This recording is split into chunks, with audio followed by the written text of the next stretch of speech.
and welcome to Starting Up, the only show on Indian television that is wholly and solely dedicated to the startup world. An exclusive chat with the latest entrant in the 1,000 crore rupee valuation club to all the headlines in the startup space. It's all happening here this week. Here's what's coming your way over the next half hour.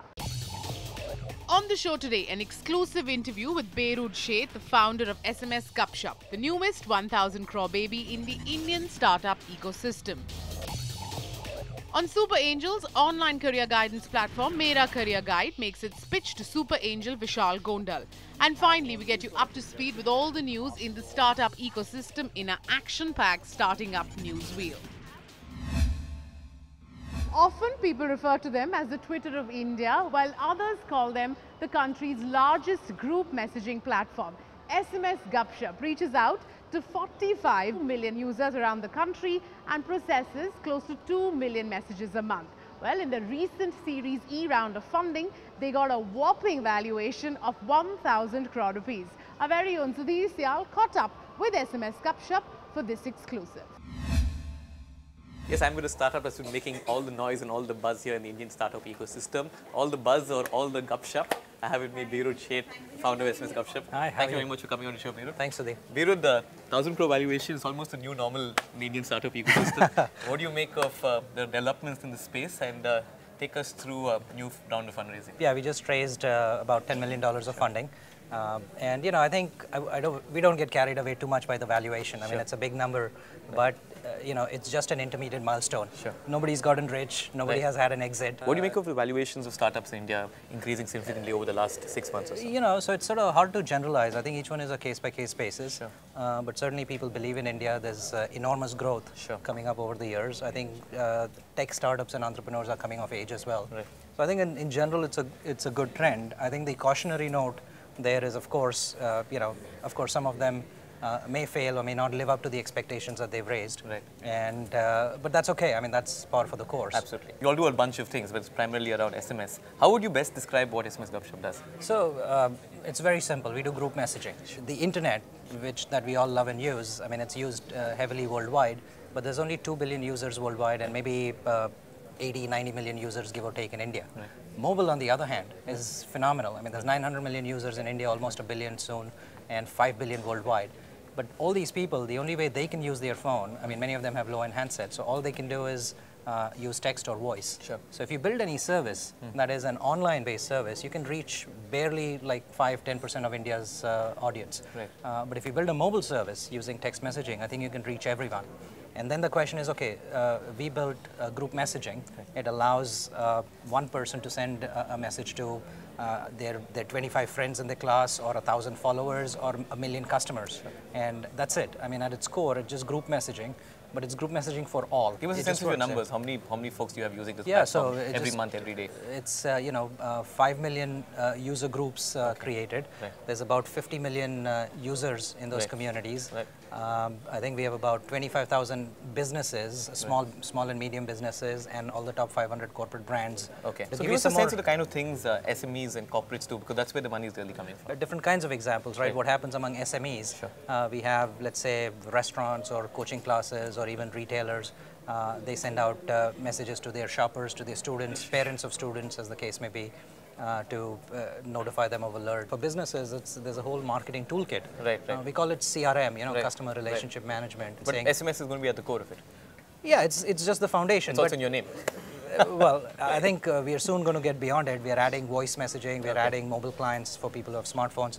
We have a website. Okay. It's just an access mechanism. You see all ever rebranding and removing the SMS from Oh, absolutely. That's going to, I mean, well, that's going to be another story, and we'll talk about that when we are ready for it. Topic of SMS, and that's a topic you're very passionate about, obviously. There's a view in the community that SMS is no longer a sunrise sector, but it's nearing its sunset, or at least the sun is staying where it is. There's also a view that while the 50 million is a large number, it's not necessarily a premium audience which advertisers want to reach out to, as opposed to the audience on the iPhone, on the iPad, or on Android even, right? How would you react to that criticism? Well, let's take one by one, each of them, right? The sun first. Yeah, so being sunrise or sunset or whatever it is. So the way to think of Gupshup is not a service that's based on SMS. I think that's kind of missing the forest for the trees. While that's true, our core asset, okay, is the relationships, it's the social graph that we've built. There's relationships between users, We know what people like, what content they like. We know, and the business graph that they build. We have businesses that are paying us money today. Sure. They're advertising, marketing. We know what their objectives are when we work with them. Right. And today, the only way to do both of these things is through SMS. The next phase of growth, I think you've pointed us in the right direction. How do we best make it relevant to advertisers? That's right. People who are paying you, basically. Exactly. Right? And that's going to come through richer technology products, right? Right. So why don't you give us an opening into what's happening in the labs at SMS Gupshup? If you have an iPhone, Android, or other BlackBerry and so on, smart devices, right. Of course, you'll get a richer experience. Right. It's your experience for accessing the site itself.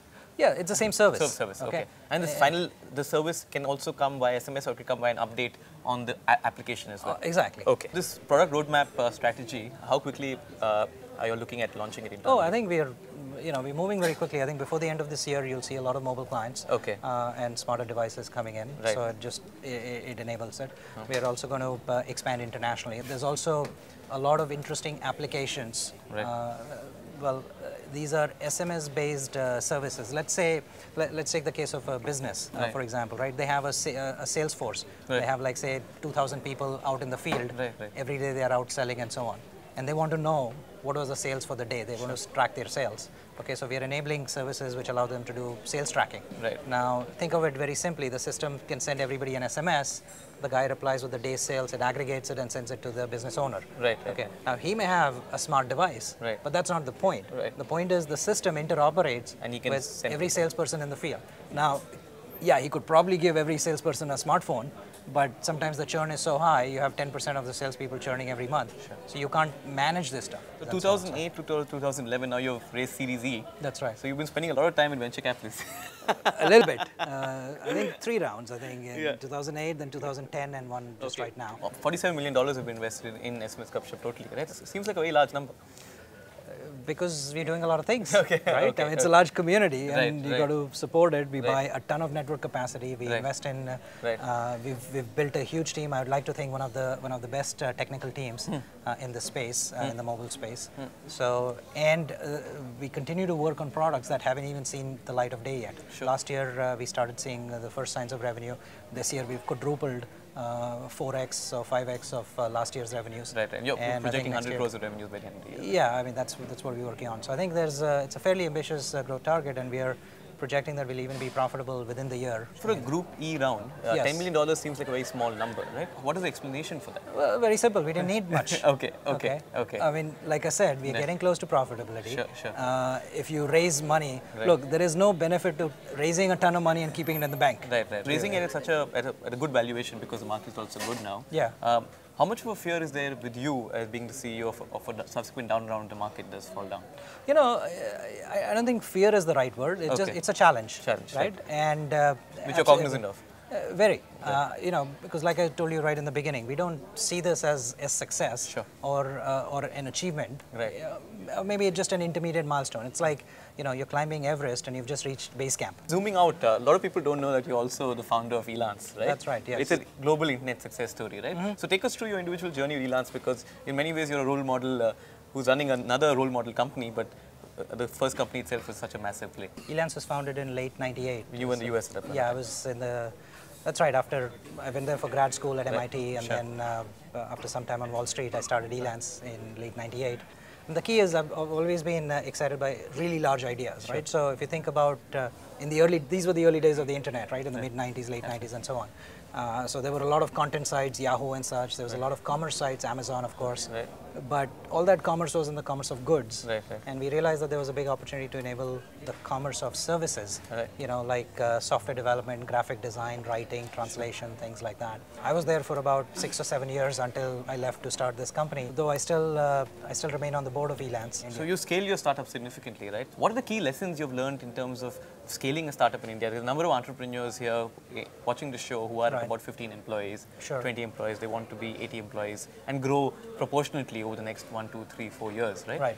What would Birud's advice to them be? I'll answer that in sort of 2 or 3 dimensions, right? One is around people, the other is around customers, and then the third would be around fundraising. Sure. Okay.